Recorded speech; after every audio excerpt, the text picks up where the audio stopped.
Kabarya, mayroon po tayong bagong aalamin tungkol po dito sa 1 piso 50 ASEAN po, year 2017. Para malaman po natin na itong ganitong klaseng coins po ay hindi pa po ito collectible value at wala pa po siyang value, face value lang po yan.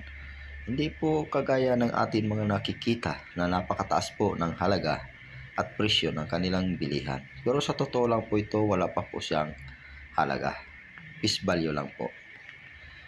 Akin lang po ito isinishare sa inyo para mayroon po tayong ideya at may kaalaman na po dito na ito ay hindi pa po ito binibili. Kaya ng ating mga nakikita na napakataas po ng kanilang bilihan.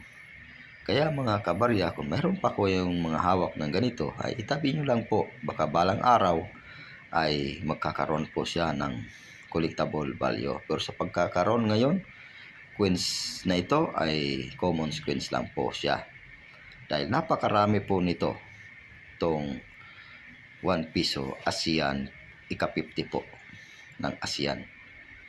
Kaya mga kabarya, naway kayo ay may nalaman po dito para sa kaling may makaengkwentro po kayo na mayroon nagbibili ng ganito, ay itry lang nyo po sa kanila ibenta ang kagaya nito. Dahil mayroon po akong nakita na ito po ay napakataas ng kanilang bilihan. Ibenta nyo po sa kanila, sayang naman, pera na at napakamahal po ng kanilang bilihan. Kaya maraming pong salamat mga kabarya sa inyong panonood, and thank you and God bless to all.